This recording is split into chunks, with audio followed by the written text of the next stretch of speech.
National Union of Metalworkers of South Africa is taking a framework proposal to hundreds of miners staging an underground sit-in. They're protesting against the dismissal of fellow employees and against alleged sexual harassment. For more on this, we're joined on the line by Numsa spokesperson Pagamile Hlubi Majola. Ms. Hlubi Majola, thank you very much for your time. Talk to us first about the workers who have been staging an underground sit-in at this chrome mine. Are they all coming out today? Because that seems to be the speculation. Good morning, Oli, and good morning to your viewers. We met with the management last night because for us, we are very concerned that we don't want the strike to go on indefinitely. This is a very precarious situation and a very dangerous situation for workers who remain underground.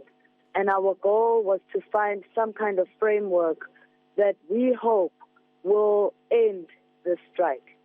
So at this point, I cannot say whether the strike will end today.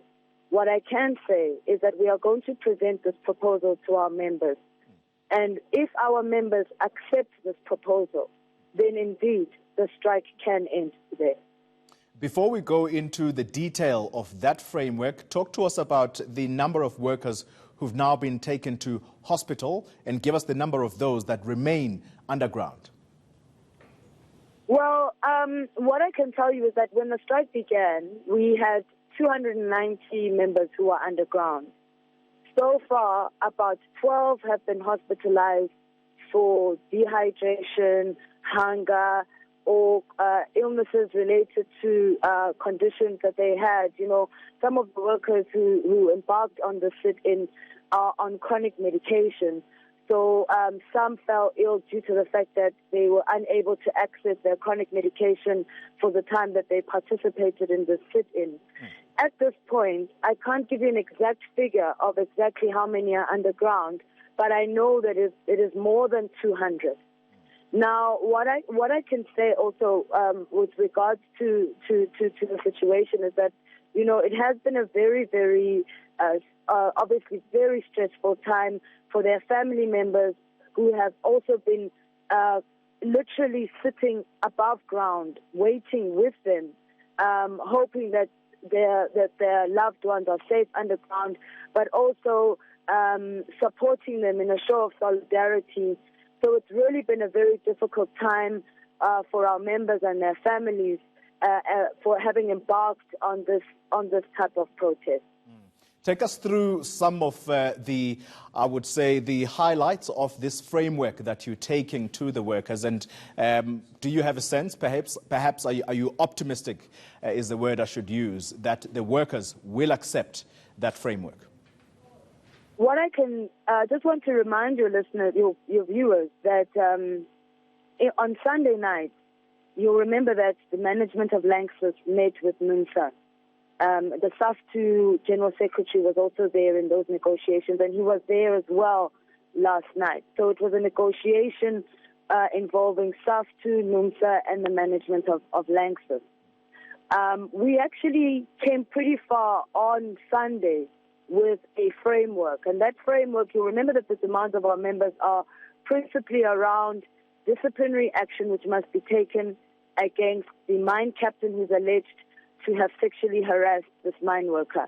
So already on Sunday we had agreed that this mine captain must be suspended and that there must be an external person who would be brought in to investigate the issue. That was one of the things we agreed to on Sunday. We had agreed on Sunday that the HR manager would also be investigated by an independent person for the manner in which they handled this process, because our members were deeply aggrieved by the way that the HR manager had handled the sexual harassment case. They felt that the HR manager had been colluding with the alleged perpetrator. So we had agreed also on that on Sunday. What caused the talks to collapse was around how we would deal with the issue of the 56 workers who were unfairly dismissed. The mine management did not want to reinstate them immediately. And it is this issue that we are going to present to our members. I can't go into the exact details at this point because our members have not been informed about how that will be addressed, and we want to give them the right to hear those details first before we present it to the media. But all I can say is that we spent many, many hours back and forth, compromising both Lanxess management and Numsa to try and find a way which would allow us to present a framework which we hope our members will accept. Phakamile Hlubi Majola, thank you very much for your time. She is the spokesperson